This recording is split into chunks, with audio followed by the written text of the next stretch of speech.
ഇവൻ ഭീമൻ അതിവീരൻ ഇവൻ ഭീമൻ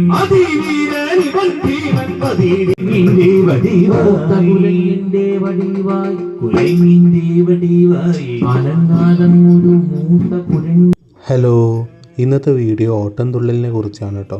വീടിനടുത്തുള്ള ക്ഷേത്രമായ മുത്തുവിളയംകുന്ന് ശ്രീ മഹാശിവക്ഷേത്രത്തിലെ പ്രതിഷ്ഠാ മഹോത്സവത്തോടനുബന്ധിച്ച് അരങ്ങേറിയതാണ് കേട്ടോ ഈ ഓട്ടംതുള്ളൽ. മഹാഭാരതത്തെ ആസ്പദമാക്കി കുഞ്ചൻ നമ്പ്യാർ രചിച്ച കല്യാണ സൗഗന്ധികം എന്ന തുള്ളൽ കൃതിയാണ് ഈ ഓട്ടംതുള്ളലിൻ്റെ സാരാംശം. ഈ ഓട്ടംതുള്ളലിൽ ആവിഷ്കരിച്ചിരിക്കുന്നത് പാഞ്ചാലിയും പാണ്ഡവരും വനവാസത്തിൽ കഴിയുമ്പോൾ അതിമനോഹരമായ ഒരു പൂവിൻ്റെ സുഗന്ധം പാഞ്ചാലിയെ ആകർഷിക്കുകയും അത് കല്യാണ സൗഗന്ധികം എന്ന പുഷ്പമാണെന്ന് അറിഞ്ഞ അവൾ ഭീമനോട് അത് കൊണ്ടുവരാൻ ആവശ്യപ്പെടുന്നതുമായിട്ടാണ്. അതിനുശേഷം ഭീമൻ കാട്ടിലൂടെ പോകുമ്പോൾ വഴിയിൽ ഒരു വൃദ്ധനായ കുരങ്ങ് തൻ്റെ വാൽ നീട്ടി കിടക്കുന്നത് കാണുകയും ഭീമൻ കോപത്തോടെ അത് മാറ്റാൻ പറയുകയും ചെയ്യുന്നു. മാറിക്കിടക്കട മറക്കടാ നീ എന്ന ഭീമന്റെ വാക്കുകൾ ഇതിലെ വളരെ പ്രശസ്തമായ വരികളാണ്.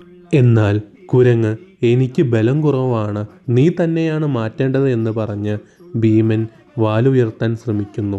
അതിന് കഴിയാതാവുകയാണ് പിന്നീട് കാണിക്കുന്നത്. അതിനുശേഷം ഭീമൻ അതൊരു സാധാരണ കുരങ്ങനല്ലെന്ന് മനസ്സിലാക്കുകയും ഉടനെ കുരങ്ങ് തൻ്റെ യഥാർത്ഥ രൂപം കാണിക്കുകയും അത് ഹനുമാനാണെന്ന് തിരിച്ചറിയും. പിന്നീട് സാക്ഷാൽ ഹനുമാൻ ഭീമനെ അനുഗ്രഹിക്കുകയും അഹങ്കാരം ഉപേക്ഷിക്കണമെന്ന് ഉപദേശിക്കുകയും ചെയ്യുന്നു. ഇത്തരം കലാരൂപങ്ങളുടെ കഥ മനസ്സിലാക്കി കാണുമ്പോഴാണ് യഥാർത്ഥത്തിൽ അതിൻ്റെ സൗന്ദര്യം ആസ്വദിക്കാൻ കഴിയുക. ഇതിലെ എല്ലാ കലാകാരന്മാരും കലാമണ്ഡലത്തിൽ അഭ്യസിച്ചവരാണ് കേട്ടോ. ആധുനിക കാലത്ത് ഇത്തരം കലാരൂപങ്ങൾ അന്യം നിന്നും മാഞ്ഞുകൊണ്ടിരിക്കുകയാണ്. അവ സംരക്ഷിക്കേണ്ടത് നമ്മുടെ ചുമതലയാണ്. താഴത്തുഭാഗത്തു വീണു കിടക്കുന്ന